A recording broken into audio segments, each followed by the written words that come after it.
Hello students, I'm Himani Sharma, your UGC NET Paper 1 educator. In this new YouTube video, the last lab program that we have brought forth for you, right, the 30-day program, we are going to move forward with certain more concepts which are related to what? Which are related to the higher educational unit. Right, so I hope these videos have been helpful as far as the UGC NET examination is concerned, because of the fact that yes, we have tried our level best to deliver to you all the concepts which are repeatedly asked. Right, so before even wasting any further time, let me just tell you that how do we deal with, if you are new to this channel, the approach that we follow through these very PYQs is that we are going to revise the most important concepts which have been, time and again asked in the UGC NET examination. So basically our focus is the concepts, but how? With the usage of PYQs, so that both the things can go hand in hand together, right? So the first question that I have for you in today's video is, identify the key result areas of the SANKALP, that is skill acquisition and knowledge awareness for livelihood promotion, right? There's this project named SANKALP. The question itself provides you with the full form of the abbreviation, right? So now you are supposed to see the key result areas. Identify the key result areas. The answer to this question is, you are supposed to first of all can pause your screens there and then to see and look forward that what options have you chosen from these very things, right? Moving to the answer to this question is option D, which says 2, 3, 4 and 6, which is 2, 3, 4 and 6, which means promotion of handicraft and carpet sector skills, quality assurance, inclusion and expanding skills through public-private partnerships, right? So first of all, whenever you try to write or do certain kind of abbreviation related questions, you all should be knowing the schemes, their launch dates and their full forms, right? And then the objectives come. So first of all, if you will be knowing the full form, you will be knowing that this program is based on the skills. How does one acquire or gain certain skills and knowledge awareness, right, for livelihood promotion? Livelihood in Hindi we call it as rozgar, right? How to earn bread for your family is what we have as a focus of the SANKALP program. Let's just now dive deep into what we have in the explanation. It is a centrally sponsored scheme, which means that the center, whichsoever is at the central power, that government is the one who sponsors this very program, right, of the Ministry of Skill Development and Entrepreneurship. Again, one abbreviation for you all. So this is a centrally sponsored scheme, right, funded by the government, but who started it? MSDE. Correct? It is designed to strengthen short-term training programs. So any program which comes under this SANKALP paradigm is the one which focuses on usually 3 to 6 months. So short-term courses which are to help the persons to have or acquire certain kind of skills are the ones which come under what? The SANKALP project. This short-term training generally perceived to cater to skilling requirements of service sectors such as healthcare, tourism and so on. And even in the question they have talked about the handicraft, right? Both SANKALP and Strive we will be talking about in these slides only, are externally aided projects and are assisted by the World Bank. So these are certain kind of factual informations as well.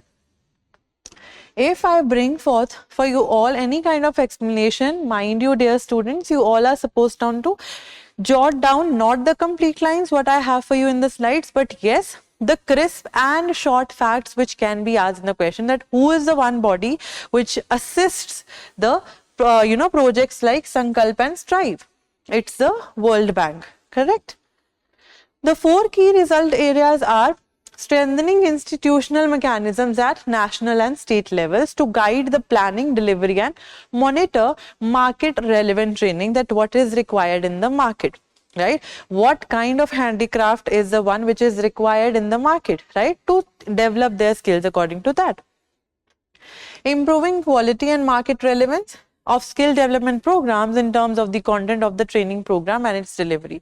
That yes, if a person is being enrolled for a handicraft program or a short-term course, even if it is related to handicraft or something or the other, right, they are getting the quality education. And just because the course is of short-term duration does not mean that the person who's getting enrolled in the course is getting the education which is not up to the mark. That is not the case here. Hence, quality education should be provided.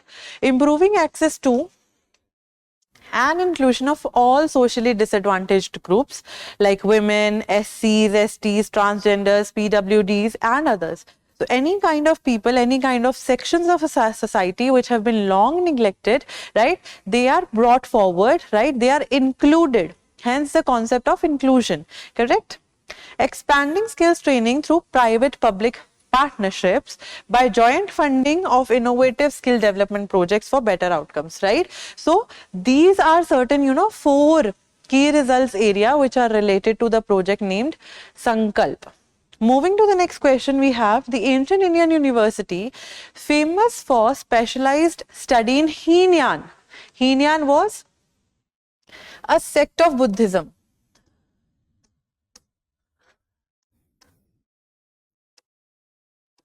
Correct? So, Himyan Buddhism, in one of the previous videos, we have talked about the Vajrayana Buddhism, right, which was Tantric based. You should all be knowing that there were 3 sects, Himyan, Mahayana and Vajrayana, of which we have talked about in the previous videos, right? So there were these sects, and yes, different sects had different kind of universities to deliver the lectures or the teachings on, right? So the answer to this question is option C, that Valabhi University was the one which delivered lectures related to what? Lectures related to Himyan. It was a famous ancient university and the main center of Buddhist learning, which is presently in the western part of India, located in the Bhavnagar district of Gujarat. So of course, if you would have watched my previous videos, you would have seen that how we have talked about different universities, right, which some of them are in the, are in Pakistan in today's time, in the present times, some of them are in India. Right, and some of them have been declared the World Heritage Sites by UNESCO, and they do ask questions that when was this university declared as a UNESCO Heritage Site. So these are all the things that you all need to know down, right? Know and note down as well.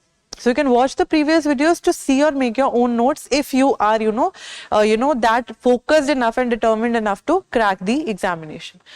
Moving backward here again. So you need to know that where is Valabhi University now? It is there in the Bhavnagar district of Gujarat in the present day. This university was specialized and famous for the study of Himyan Buddhism between 600 CE and 1200 CE. Maitrika Empire was the capital of Valabhi and Bhattarka. Right, so basically this was the empire which was prominent during the Valabhi time, the Valabhi University's time, and Valabhi and Bhattarka, these two places were the capital of this very empire. The king of Maitrika Empire founded this university, also a center of many religious studies, and also included other subjects like theology. Theology is study related to God, correct? Varta, which is business and agriculture. Arthashastra, economics, correct? Medical sciences, and Nitya Shastra, which is the law, Niti Shastra, which we can talk about, right? So all these things which we think in today's time as well to be prevalent and prominent, those things were the ones which have been, being dealt with in the previous times in those universities as well. The subjects which we think of in today's time as different, right? The law, the economics, etc. Sthiramati and Gomati were 2 known students of this very university. Which university? Valabhi, right? Many Chinese travelers visited Valabhi, and a few of them were Yijing and Xuanzang. Xuanzang was also the one who visited Takshila and Nalanda, right? So he was the one who kept on traveling because he was the one who was inspired by Buddha's teachings, correct? It was renowned for its religious tolerance, that yes, every kind of person can come here, right, from any religion, and mental freedom. And there were no mental disparities or discrimination based on anything, There are many references that show that many students belonging to Brahminical family prefer to study at Valabhi University because of what? Because of the mental freedom that it has, because of the less, or let's just say because of the no caste discriminations which were there. So because of that, the mental freedom and the religious tolerance, even the Brahminical people, the Brahmins used to come here to study. Next question is, a vital role in the human resource development of a country centered on skilled manpower productivity and the quality of life of its people is focused on which of the following domains? So you are supposed to read the question carefully because of the fact that, of course, it is a lengthier question. It will require a little bit of, comprehensiveness on your part. So the answer to this question is option D, which is technical education. So technical education is something which is required, which is centered on skilled manpower productivity and the quality of life, right? How? First of all, technical education, what does it cover? It covers engineering, architecture, management, planning, applied sciences and other related fields. So anything which is related to technical field is basically the paradigm which will talk about the technological field of education or technical field of education. It helps people to prepare or students for a career where they can apply scientific and technical principles to create solutions and hence to create the manpower or the productivity which had been asked in the question. So basically, for a country to be developed, of course, skilled manpower is, required. Any person, if we talk about the research part as well in IITs as well, right, they think, right, they think and they do the research, and because of the research, even if we talk about many schemes like e-yantra, right, or if we talk about virtual labs, correct, these were the two schemes which have been taken into consideration for the fact that yes, research should be there. E-yantra is one thing which is used for what? That is what you'll be telling me in the comment section down below, that yes, e-yantra was a project which focused on dash. Right? I'm not asking about the virtual labs. If you do know about the virtual labs, yes, of course, the answer is welcome. But let me just tell you about the virtual labs. As the name suggests, virtual labs were something which were related to the remote experimentation. E-yantra, on the other hand, as we have talked about it in the previous videos, hence I'm asking you the question, right? So answer this very question down. So basically, technical education is something which pays off to a student in the field if he or she wants to develop a country. Not that the other humanities or professional courses do not provide that, but technical education has an upper hand when it comes to the overall manpower productivity.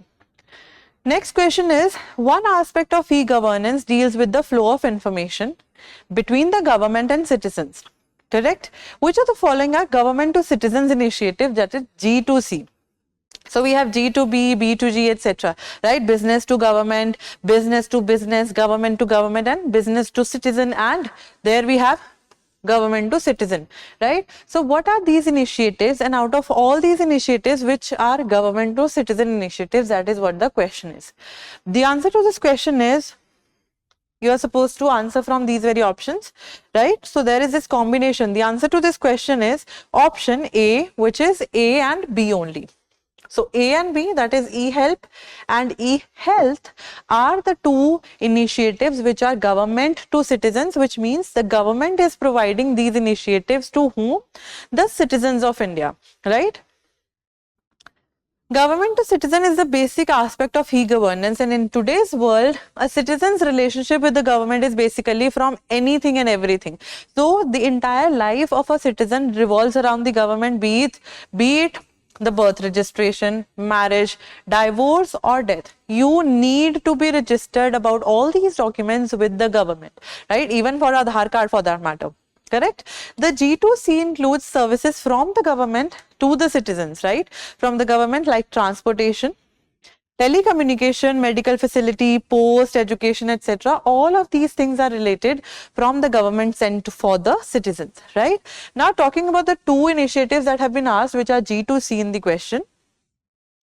First we have is e-health, right? E-health services, as the name suggests, it talks about health, correct? Includes ICT enabled health services. That's why we have e here. E here means electronic, email, e-journals, e-books, right? So it means that these services, all of, if, for instance, if e-books are available online, e-journals are available online, it means that e-health, health per se, that the services related to health are available online. Hence, the ICT enabled health services are provided by the government. Under this, all hospitals are included and a database of each patient may be created, right? And a local pharmacy database is created that yes, there is this medicine available in this local store, you can go and buy from that, right? So on and so forth. So basically it is a government to citizen initiative that a government has taken a step for the improvement of the citizen. Then we have e-help. It denotes providing facilities in case of crisis and disaster using ICT. Again, E stands for what? Electronic, and help, asking for help. Asking for help at what time? At the times when the disasters are there, right? Such as SMS and internet, and aims to reduce the response time of government agencies. For instance, if any time, anywhere earthquake happens, right? So there are different disaster management helplines which are given by the government to us so that we can reach out to them and tell them that yes, this is happening, we need help. That's why this very facility is provided again for the citizens by whom? The government. Hence they are known as government to citizen initiatives, correct? Next question. The teaching in the universities of ancient India was controlled by a board of eminent teachers. All right. The affairs of which university were administered by the board of Vikramshila University? So which university was the one which was being controlled by the board of Vikramshila University? The answer to this question is option C, Nalanda University. First of all, we'll talk about the Vikramshila University.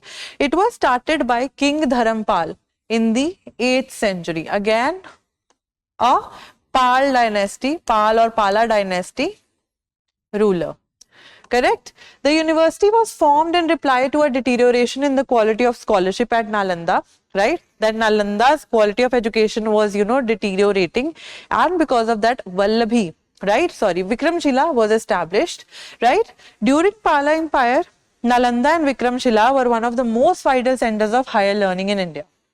These universities were considered international universities. Hence, when I tell you about Xuanzang, right? Why did he come? He was an international student to come here in India and study, right? They attracted scholars from the various countries, as I gave you the example of the Chinese scholar. Vikramshila University sustained and flourished for 4 centuries, and later it was destroyed by the Muslim invaders like Mahmud Ghazni. Correct? Now, it is stated that Vikramshila University's board was also accountable for the administrative affairs of Nalanda University. So, how the administration is going to be there in the Nalanda University was seen by whom? Which university? Vikramshila. This coordination of management and work between the two universities was because of King Dharampal, who was the owner of these universities, right? So he wanted that whatever quality is being deteriorated in Nalanda, that quality should be, again extended, right? It should be improved for the fact that yes, higher education people are coming, and even our country needs people who are scholarly, right? It is found that few teachers worked in both universities, and sometimes the exchange of teachers took place between them. So reading these very things, even on the slides, you all must be wondering that yes, even in today's time, student exchange or teacher exchange program happens, right? How does that happen? It was being there from the previous times. Correct? So there's nothing new. It's just that there's a new way, or there's a more accepted way of knowing things in today's times. Correct? These things have been in prominence since ages. Next question is, which of the following is a residential center for free and creative inquiry into the fundamental themes and problems of life and thought? The answer to this question is option C, Indian Institution of Advanced Study or Studies. Correct? The Indian Institution of Advanced Study is a residential center that a person can stay there, right, for a creative and free inquiry into the life and thoughts, fundamental themes and problems. So fundamental themes and problems of what? Of our lives and thoughts. IIAS is the short form. So if the abbreviation is asked in the examination, I hope you will be able to mark it correct. It was established by the Ministry of Education, that is MOE, in the year 1964. So MOE previously was known as MHRD, Ministry of Human Resource and Development. The institute start working at Shimla in August 1965. So even if it was established in the year 1964, right, it started working. And where are the headquarters? The headquarters are in Shimla. Right, an important thing, because they might ask you the headquarters of different institutions which are there, and you are supposed to match them. So mind you, make this note. It was inaugurated by the former President of India, Dr. S. Radhakrishnan. Center for Research, it is a center for research and promotes creative thoughts in areas that have great human significance. So basically any areas which, which the person thinks that they are important from the human life's perspective, right? The human significance, all those things are taught there. And of course, if we talk about the promotion and the research promotion, the inclusion of research in today's time, that is being taken care of by which? IIAS, right? Indian Institution of Advanced Studies. It also provides a suitable environment for academic research in areas relating to humanities, comparative religion, Indian culture, and social and natural sciences. So anything and everything which is related to research from every stream could be the focus, could be done here in IIAS. It is it has some specified areas for study which include political, social and economic philosophy. So you can pause your screens and jot these things down for the areas which are important, which are taught there, correct? Comparative Indian, which includes medieval, tribal, modern folk and ancient Indian literature, or anything which is related to it, culture, literature, etc.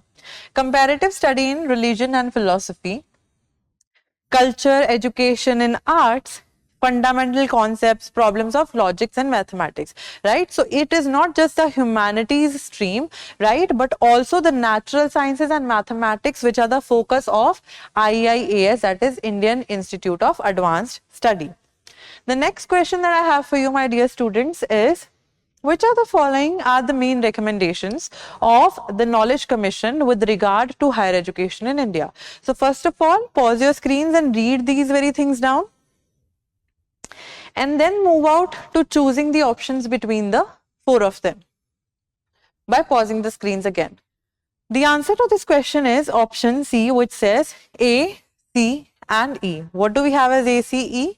More regulatory institutions should be established, massive expansion of higher education should be there, and efforts to achieve excellence, that too in the field of higher education in India. Now let's just read the explanation. Knowledge Commission, also known as the National Knowledge Commission or NKC. So if asked in the question paper, yes, you all know that NKC stands for what?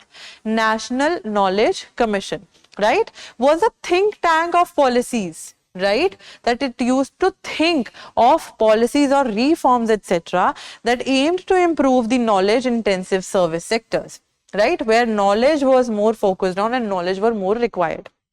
It was created on 13th June 2005. So NKC established 2005, correct?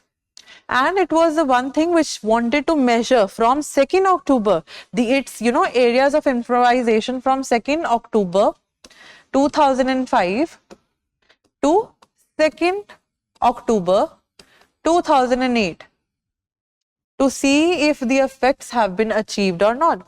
What were the main recommendations? Creation of university.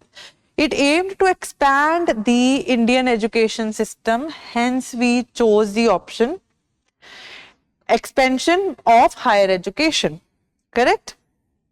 Suggested the creation of approximately 1500 universities by the year 2015 by partly restructuring the existing universities. So whatever universities were existing during that time, that is around 2005, it wanted the universities to restructure themselves and also to introduce or create 1500 total universities, correct? The committee recommended the establishment of 50 new national universities and the nationalization of higher education, right? What should be taught there? These national universities will give admission eligible students of India, hence the nationalization of education. Achieve excellence. We have talked about, we have chosen this very point, right? Achieve excellence. Efforts to retain the talented faculty members with better working conditions and incentives according to their performance. So yes, of course, there is a motivation when a person works, and the motivation can be in the form of salary or incentives, right?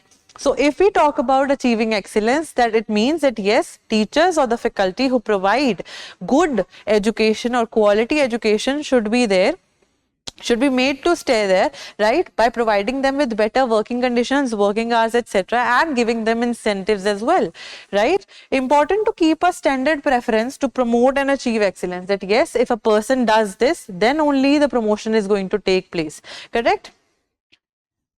Creation of regulatory institutions. The commission recommended the creation of another important thing. They can ask that which commission was the one which recommended the creation of IRAHE. It was NKC or KC, National Knowledge Commission or Knowledge Commission of the year 2005. It recommended the setup of IRAHE, that is Independent Regulatory Authority for Higher Education, right, where it will regulate and see if the standards are being matched with what is taught in the classes. It has recommended setting up IRAHE, which would help to reduce current barriers to entry, right? Any barriers which are there, be it the biasness, be it anything which is related to entry of a student from the school to the another higher educational institution, how can that be reduced? And of course, regulatory check should be there. Next important question is, which of the following schemes of the Government of India aims to support innovative research projects that are socially relevant, locally need-based, nationally important and globally significant? Read the question carefully. The answer to this question is option B, which is STRIDE. Correct? STRIDE, the UGC has approved a new initiative which is known as STRIDE. Now write down, by pausing the video, write down the full form. The scheme for transdisciplinary research for India's developing economy. Transdisciplinary, a very, very important word here in the context when we are talking about the PYQs, right, and the schemes especially. So, of course, transdisciplinary, that from one discipline to the other discipline, the one person can, achieve something. It is to boost the research culture in the country. So, of course, by amalgamating, or let's just say by mixing two disciplines, this thing is done, correct? By mixing two disciplines which are there, it will provide support to research projects that are socially relevant, locally need-based. So basically, they have taken up the entire, chunk from where the STRIDE, this STRIDE information has been given about the STRIDE scheme. Correct? So from the website which is there, the governmental website, they have taken up this very thing and copy pasted it there and asked in the question paper, right? It shall support research capacity building as well as basic applied and transformational action research that can contribute to national priorities with focus on inclusive human development, which means that yes, humans should be included in the developmental part. It shall support the creation, development, integration of new ideas and concepts and practices for the public good and for strengthening civil society. So basically, for every person's benefit and especially for the transdisciplinary research, this thing should be done, that from one discipline the other person can choose another discipline and then collaborating them, one thing can be done for what? For India's national development, right? Here this is written now, India's developing economy, right? So to develop India's economy with what? With transdisciplinary research. It will strengthen research culture and innovation in colleges and universities and help students and faculty to contribute towards India's developing economy, hence the name STRIDE. Correct? Scheme for transdisciplinary research for India's developing economy. Correct? Then we have SPARC, because this was another options, and yes, if the schemes come, of course, we are supposed to read the other options as well and see what do we have there. So this was the correct answer, which was STRIDE. Next options that we have, these are not in the answers, but yes, the schemes, that's why we are learning them. The scheme for promotion of academic and research collaboration. Correct? So as I always tell you, you will memorize the abbreviations, you will know the answer. It is a Ministry of Human Resource Development initiative, which is now MOE, that aims at improving the research ecosystem of India's higher educational institutions by facilitating academic and research collaborations between Indian institutions and the best institutions in the world. And this was a different question altogether which has been asked in the UGC NET examination, that this line was there. Right? So they asked that what scheme is the one which focuses on the collaborations between Indian institutions and the best institutions of the world, right? When it comes to what? The academic and research collaboration. So this entire line again was used by the examiner to ask the students the question. So yes, it is SPARC. Correct? Then we have IMPRESS. The Ministry of Human Resource Development, again now known as what? Ministry of Education, launched a scheme called IMPRESS.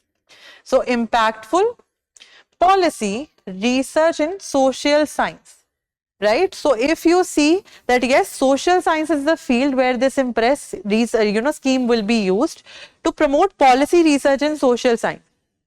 So, in the field of social science, how policy reformation can be done, that is what is the main aim or the focus of IMPRESS is. Correct?